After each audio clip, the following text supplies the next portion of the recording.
पता चला कि आप रॉकी नाम के क्रिमिनल को ढूंढ रहे हैं। Yes, Captain. We got a Rocky Indian ocean में ही है।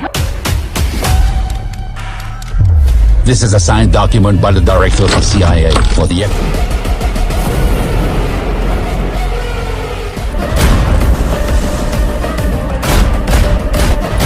very good. Isn't this?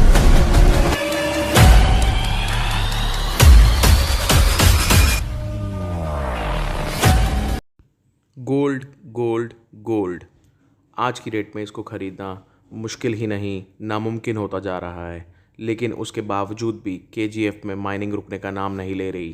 Chapter 3 की शुरुआत होती है रमिका सेन के पीएम ऑफिस से। रमिका सेन को एक ऑफिसर बता रहा होता कि रॉकी ने पिछले 3 सालों में अपना बिजनेस विदेशों में कैसे फैलाया और इंडोनेशिया और अमेरिका में भी उसने कई लीगल काम किए थे। इसीलिए इंडोनेशियन और अमेरिकन की सिक्योरिटी फोर्स रॉकी को पकड़ना चाहती थी, लेकिन अब रॉकी मर चुका है। उसके विदेशों में किए गए बिजनेस को कौन संभाल रहा है? क्या रॉकी अभी भी जिंदा है?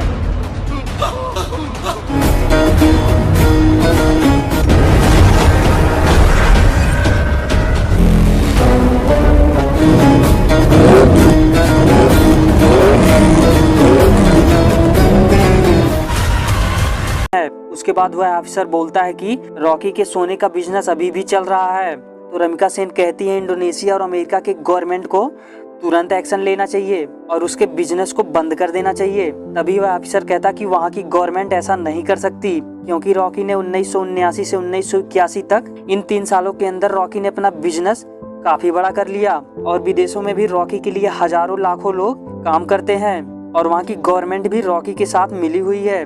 इसीलिए वहाँ की गवर्नमेंट चाहकर भी रॉकी के खिलाफ एक्शन नहीं ले सकती। उसके बाद केजीएफ चैप्टर 3 की कहानी फ्लैशबैक में दिखाई जाती है और रॉकी के उन्हीं 3 सालों के बारे में दिखाया जाता है, जिसमें रॉकी ने इन 3 सालों में अपना बिजनेस विदेशों में कैसे फैलाया था। वहीं केजीएफ पर कब्जा करने के बाद रॉकी कई सारे माइनों को खोजता है और रॉकी इन सभी माइनों से सारा सोना निकालकर विदेशों में एक्सपोर्ट करता है। वहीं दूसरी तरफ रॉकी माइनों की खुदाई के लिए और सोने की खोज के लिए अमेरिका से कई सारी टेक्नोलॉजी मशीन मंगाता है, जिससे वह जल्द से जल्द सभी माइनों का सोना निकाल सके। वहीं रॉकी पिछले 1 साल के अंदर इन माइनों से इतना सोना निकाल लिया था जितना कि पिछले 20 सालों में भी नहीं निकाला गया था। वहीं दूसरी तरफ रॉकी अपने इलाकों को इंडस्ट्रियल एरिया बना लिया था और माइनों में काम करने वाले मजदूरों के लिए अच्छे अच्छे घर, स्कूल, कॉलेज और हॉस्पिटल बना दिया था। इसीलिए खुदाई करने वाले मजदूर रॉकी को बहुत ज्यादा पसंद करते थे और उसके लिए अपनी जान देने के लिए भी तैयार हो जाते थे। वहीं धीरे धीरे करके रॉकी अपना साम्राज्य बहुत बड़ा कर लेता है और विदेशों में सोना एक्सपोर्ट करते करते रॉकी अपनी पहचान विदेशी सरकारों से भी कर लेता है। वहीं रॉकी अपने सोने का साम्राज्य विदेशों में इतना फैला दिया था कि इसीलिए रॉकी अपने गैंग को 3 भाग में बांट दिया, जिसमें एक गैंग इंडोनेशिया की बिजनेस को संभालती, तो दूसरी गैंग अमेरिका के बिजनेस को संभालती थी और तीसरी गैंग रॉकी के साथ केजीएफ में रहती थी। इसी तरह रॉकी 3 सालों में अपना बिजनेस का साम्राज्य काफी बड़ा कर लिया था और रॉकी 3 सालों तक विदेशों पर भी राज किया। उसके बाद दोस्तों केजीएफ चैप्टर 3 की कहानी फ्लैशबैक से बाहर आती है और हमें दिखाया जाता है कि रमिका सेन भारत में रॉकी के साम्राज्य को खत्म कर दिया था और रॉकी अपना सारा सोना लेकर समुद्र के बीच में चला गया था। वहीं रॉकी ने इंडियन नेवी को क्यों मैसेज किया था खुद को मारने का? इसका मतलब रॉकी के दिमाग में कुछ और चल रहा था। वहीं जब रॉकी के शिप पर इंडियन नेवी ने हमला कर दिया और रॉकी की शिप ब्लास्ट हो गई और सारा सोना शिप के साथ उसी समुद्र में दफन हो गया, लेकिन उस ब्लास्ट में रॉकी मरा नहीं था, क्योंकि रॉकी ने पहले ही इंडोनेशियन और अमेरिकन की फोर्स को मैसेज कर दिया था। और वहीं जब इंडियन नेवी ने रॉकी के ऊपर फायर करने वाली थी तो उसके पहले ही रॉकी शिप से पानी में कूद गया था और पानी में कूदने के बाद रॉकी को बचाने और तुरंत विदेशी सबमरीन रॉकी को बचा लेती हैं और यह सबमरीन अमेरिका के एक बिजनेसमैन की थी, जिसे रॉकी ने उन 3 सालों में अपना बिजनेस पार्टनर बनाया था। और रॉकी के साथ यह हादसा होने के बाद रॉकी अपने बिजनेस पार्टनर के साथ अमेरिका में रहने लगा था और रॉकी महीनों में 1-2 बार अपने साथियों के पास फोन करके केजीएफ के बारे में पता करता था और केजीएफ को दोबारा से ठीक करवाता था।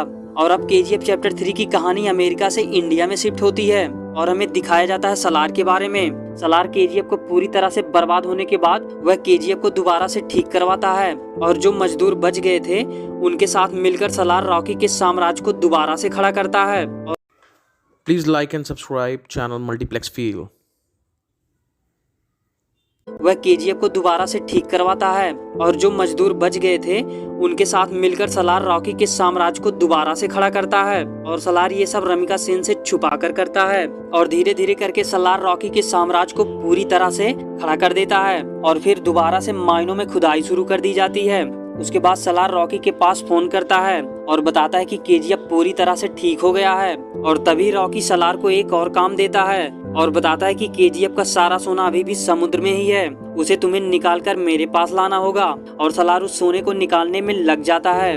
उसके बाद एंट्री होती है रॉकी की और रॉकी जब केजीएफ में लौटता है तो उसका स्वागत बड़े धूमधाम से किया जाता है। वहीं रॉकी को देख सभी लोग हैरान हो जाते हैं क्योंकि उन्हें लगता है कि रॉकी मर चुका है, लेकिन रॉकी अभी भी जिंदा है। वहीं रॉकी अपने केजीएफ के मायनों को देखने के बाद वह सीधा रमिका सेन से मिलना चाहता है और रॉकी रमिका सेन से मिलने के लिए केजीएफ से अकेला चला जाता है, लेकिन बीच में ही पुलिस वाले रॉकी को पकड़ लेते हैं और सीधा पुलिस स्टेशन ले जाते हैं क्योंकि रॉकी के पास लाइसेंस ना होने पर और गाड़ी ओवर स्पीडिंग होने पर रॉकी को थाने ले जाते हैं। तभी रॉकी अपने आदमियों के पास फोन कर देता है और रॉकी के सभी आदमी पुलिस स्टेशन आते हैं और रॉकी के आदमी रॉकी का लाइसेंस पुलिस वाले को दिखाते हैं।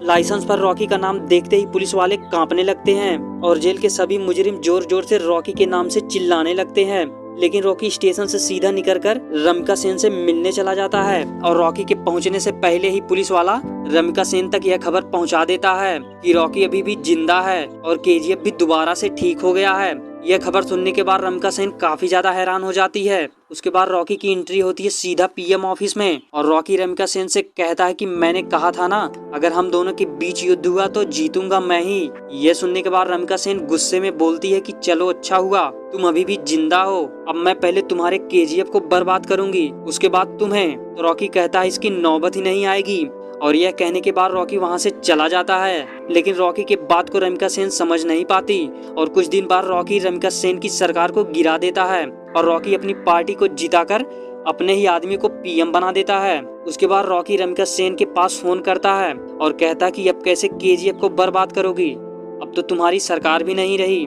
तब रमिका सेन कहती है सिर्फ मेरा एक ही मकसद है और वह है सिर्फ तुम्हारी मौत। उसके बाद रमिका सेन रॉकी के सभी दुश्मनों से मिलकर रॉकी को मारने का प्लान बनाती हैं, लेकिन रमिका सेन जानती है कि रॉकी को मारना इतना आसान भी नहीं है, इसीलिए रॉकी को मारने के लिए रमिका सेन एक मास्टर प्लान बनाती है। लेकिन रमिका सेन जानती है कि रॉकी को केजीएफ में मारना नामुमकिन है, इसीलिए वह रॉकी को बाहर आने का इंतजार करती है और कुछ दिन बाद रॉकी की सरकार बनने के बाद रॉकी के लिए एक बड़ी पार्टी रखी जाती है और इस पार्टी में विदेशों के बड़े बड़े बिजनेसमैन और विदेशों के बड़े बड़े गवर्नमेंट के लीडर भी शामिल होते हैं और तभी इसका फायदा रमिका सेन उठाती है और पार्टी में अपने कई आदमियों को शामिल कर देती है। वहीं कुछ देर बाद पार्टी में रॉकी के ऊपर अचानक से गोली चलने लगती है और रॉकी को बहुत सारी गोली लग जाती है। उसके बाद रॉकी के आदमी रॉकी को वहां से भगा ले जाते हैं और बचे आदमियों को रमिका सेन मरवा देती है।